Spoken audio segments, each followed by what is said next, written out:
மக்களிடம் செல், மக்களுடன் வாழ், மக்களிடம் கற்றுக்கொள், மக்களுக்கு சேவையாற்று. இது பேரறிஞர் அண்ணாவோட அரசியல் தத்துவம். இந்த தத்துவத்தின் பலன்தான் கடந்த 57 ஆண்டுகால திராவிட கட்சிகளின் ஆட்சி. ஆனா சீமான், அண்ணாமலை மாதிரியான திடீர் அரசியல்வாதிகள் மீடியாவை சந்தி, மைக்கை பிடி, எதையாவது உளறி கொட்டுன்னு அந்த தத்துவத்தையே மாத்தி இன்னைக்கு மேடைகள்லையும் பிரஸ் மீட்டுகளையும் அரசியல் செஞ்சுக்கிட்டு இருக்காங்க. இவங்களுக்கும் இவங்க கட்சியை சேர்ந்தவங்களுக்கும் களத்துல எந்த வேலையும் இல்லை. மக்களை சந்திக்கிறது, அவங்களுக்கு பணி செய்யறது, அவங்களுக்காக போராடுறது, இது எதையும் செய்ய மாட்டாங்க. எல்லா மக்கள் பணியும் போராட்டங்களும் மைக்கு முன்னாடி மட்டும்தான். எந்த கருத்தா இருந்தாலும், கண்டனமா இருந்தாலும் 10 நிமிஷம் மீடியாவை சந்திச்சு அந்த விஷயம் பத்தி உளறிட்டு கார் பிடிச்சு ஈசிஆர் பங்களாவுக்கு போயிட்டா அது வீடியோவா, டிவி, இணையம்னு வெளியாகி வைரல் ஆகும். அவரின் ரசிக குஞ்சுகள் அதை ஷேர் செஞ்சு ஸ்டேட்டஸ் வைப்பாங்க. அவங்களோட மொத்த அரசியல் வாழ்க்கையே பிரஸ் மீட்டுகளில் தொடங்கி பிரஸ் மீட்டுகளே முடிஞ்சிடும். இப்படியான விளம்பர வெறியர்களால தமிழ்நாட்டுக்கும் தமிழ்நாட்டு மக்களுக்கும் பைசாவுக்கு பிரயோஜனம் இருக்கா? அண்ணாமலை தமிழ்நாடு பாஜகவின் தலைவர் பதவிக்கு வந்த உடனேயே மாட்டு வண்டியில ஏறி கர்நாடகா காவிரி பிரச்சனைக்காக பச்சை துண்டை போட்டுக்கிட்டு போராட்டம் பண்ணாரு. அப்ப கர்நாடகாவிலையும் ஒன்றியத்திலையும் ஆட்சியில் இருந்தது பாஜக தான். பாஜகவை எதிர்த்து பாஜக சார்பில் போராட்டம்னு புது அரசியல் வரலாறை இவர் எழுதினாரு. இப்ப காவிரி பிரச்சனை தீர்ந்துருச்சா? அதுக்கப்புறம் அவரு அந்த பிரச்சனையை பத்தி எங்கேயாவது பேசினாரா? 3 மாசத்துக்கு ஒரு வாட்டி தமிழ்நாட்டில் சுங்கச்சாவடி கட்டணங்கள் உயர்ந்துகிட்டே இருக்கு. தமிழ்நாட்டிலேயே தமிழ்நாட்டு மக்களுக்காக ஆபீஸ் போட்டு அரசியல் செய்யற அண்ணாமலை அதெல்லாம் கண்டுக்கவே மாட்டாரு. ஒன்றிய பாஜக அரசு சென்னை மெட்ரோ ரயில் பணிகளுக்கு ஒத்த பைசா நிதி கொடுக்கல. தமிழ்நாடு ரயில்வே திட்டங்களுக்கு பிச்சை போடுற மாதிரி தலா 1000 ரூபாய்னு 8 திட்டங்களுக்கு தலா 8000 ஒதுக்கியிருக்காங்க. கடந்த ஆண்டு பெஞ்ச மழை வெள்ளம் புயலுக்கு நிதின்னு 1 ரூபாய் தரல. அறிவிச்சு 10 வருஷமாச்சு. மதுரை எய்ம்ஸ் இன்னும் வந்தபாடில்ல. பட்ஜெட்னு ஒன்று அறிவிச்சாங்க, அதுல தமிழ்நாடு பேரே கிடையாது. தமிழ்நாட்டுக்குன்னு புது வேலைவாய்ப்பு திட்டமோ, புது தொழிற்சாலையோ, புது விமான நிலையமோ, கல்வி நிலையமோ எதுவுமே கிடையாது. இதை பத்திலாம் ஏதாவது ஒரு பிரஸ் மீட்ல பேசியிருப்பாரா அண்ணாமலை? ஆனாலும் ஒரு கட்சி ஆபீஸ், அதுக்கு ஒரு தலைவர்னு தமிழ்நாட்டில் பாஜக இயங்கிட்டு இருக்கு. ஏர்போர்ட், வீடு, கட்சி ஆபீஸ்னு எங்க போனாலும் கூட 10-15 நிருபர்களை கூப்பிட்டு பிரஸ் மீட் வைக்கிறாரு. அவர்களுக்கு குழந்தை பிறந்து அவர்களுடைய குழந்தைக்கு திருமணமாய் அந்த குழந்தைக்கு திருமணம் பிறந்து பாருங்க. சௌமியராஜா, கண்மணியாச்சா 2021 ஜூலை 16 அன்னைக்கு இவர் தமிழ்நாடு பாஜக தலைவர் பதவிக்கு வந்தாரு. வாரத்துக்கு ஒரு பிரஸ் மீட்னு கணக்கு பண்ணாலே 3 வருஷத்துக்கு 156 பிரஸ் மீட் வருது. சரியா கணக்கு பண்ணா இன்னும் அதிகமா தான் வரும்.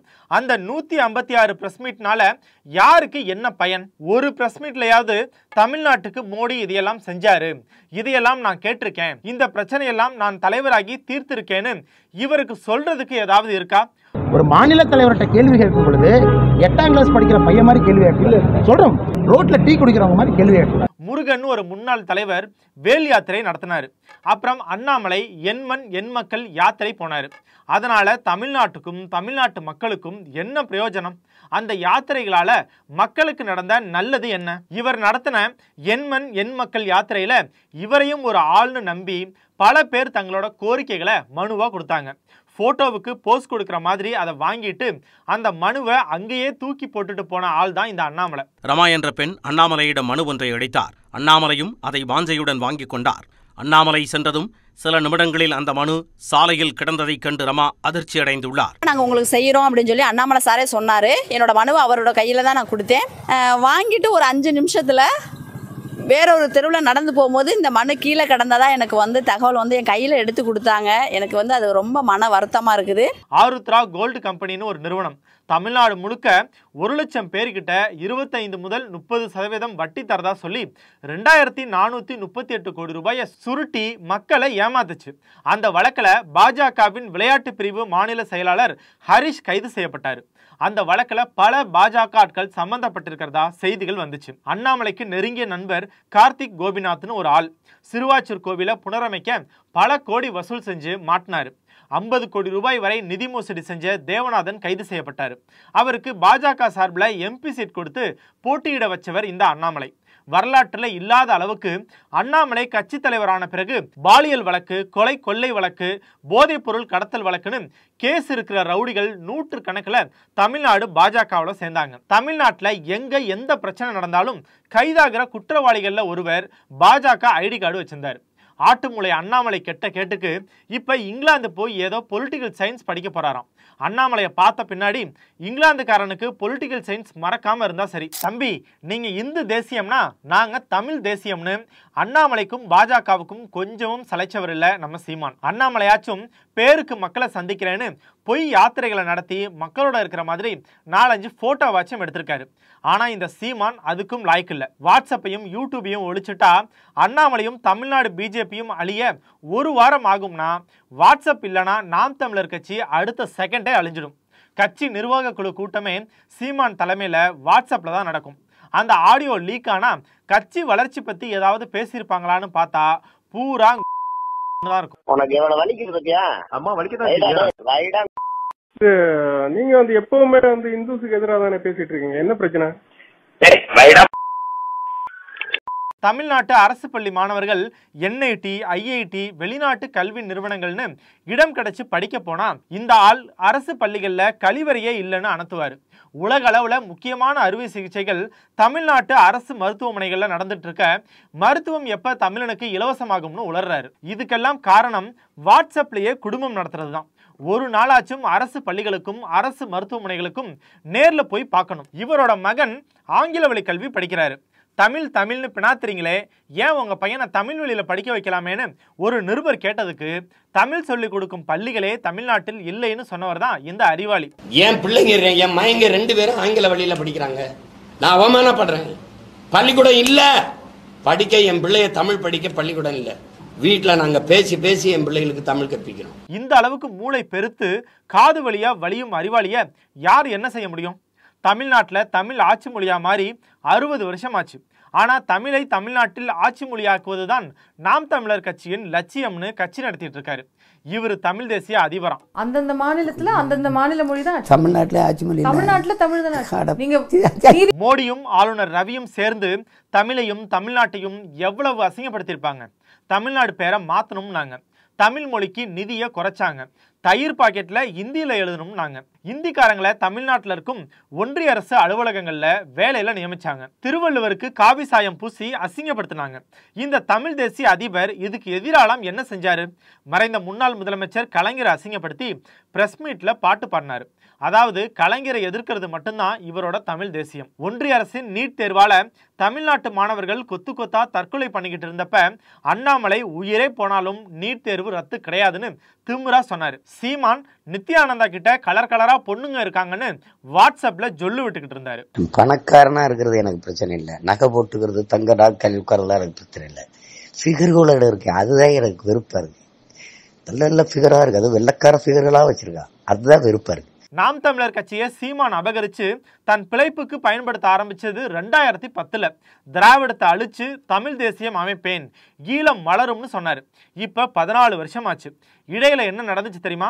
சீமான் நடிகை விஜயலட்சுமியை ஏமாத்திட்டு அதிமுக முன்னாள் சபாநாயகர் பொண்ணை கல்யாணம் பண்ணாரு. ECRல பங்களா வாங்கினாரு, இசுசு சொகுசு கார் வாங்கினாரு. இப்ப புள்ள குட்டின்னு ஜாலியா பொங்கல் விழா கொண்டாடிட்டு இருக்காரு. இது கலாட்டா வழங்கும் சீமான்.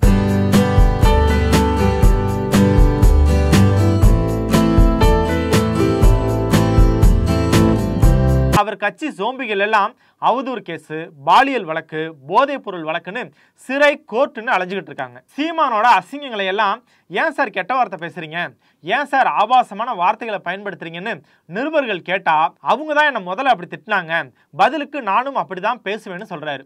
அப்ப மற்ற கட்சிகள் செய்வதையே இவரும் செய்யறதுக்கு இவர் எதுக்கு? இவங்க 2 பேரால தமிழ்நாடு மக்களுக்கு பைசாவுக்கு பிரயோஜனம் இருக்கா?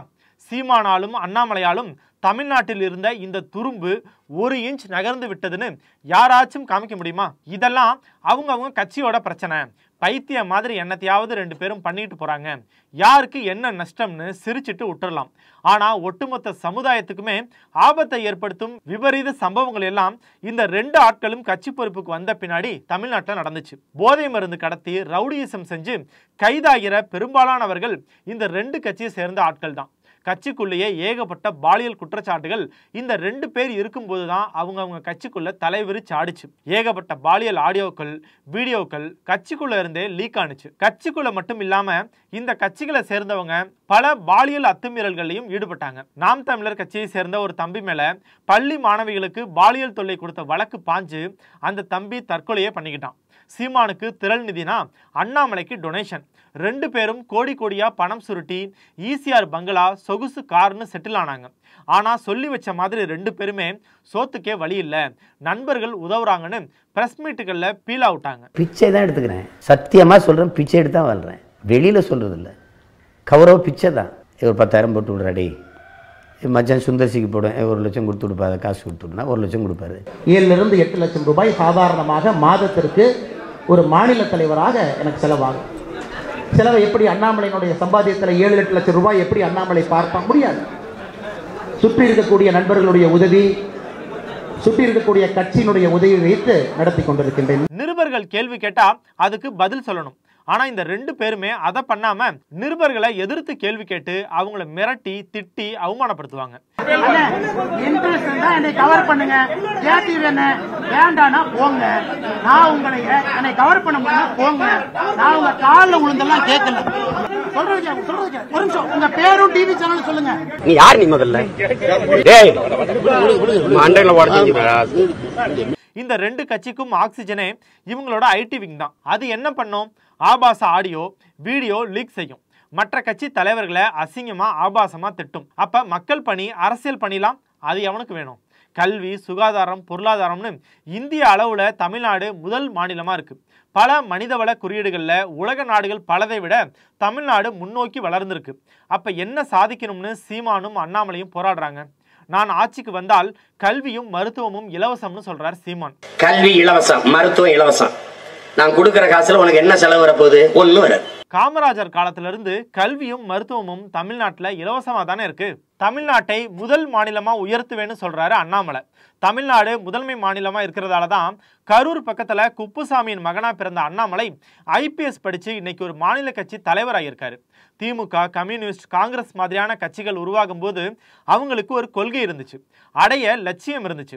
இன்னைக்கும் மாநில சுயாட்சி, சமூக நீதி, சமத்துவம், சகோதரத்துவம்னு கட்சி நடத்த கொள்கையும் ஆட்சியில அடைய லட்சியமும் திமுக மாதிரியான கட்சிகளுக்கு இருக்கு.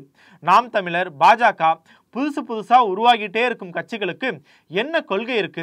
எந்த லட்சியத்துக்காக அவங்க கட்சி நடத்துறாங்க? அந்த கொள்கைக்காக, லட்சியத்துக்காக அவங்க செஞ்சது என்ன? இனிமே செய்ய போறது என்ன? தேர்தலில் நிற்கிறது, ஜெயிச்சு முதலமைச்சராகி மக்களை ஆள்றது, இது மட்டும் அரசியல்? அதுதான் அரசியல்னு சீமான், அண்ணாமலை மாதிரியான ஆட்கள் நினைச்சா அதுக்கு பேரு அரசியல் கிடையாது, வியாபாரம், பதவி வெறி, புகழ் மோகம். அடுத்த வீடியோவில் சந்திக்கலாம். நன்றி, வணக்கம்.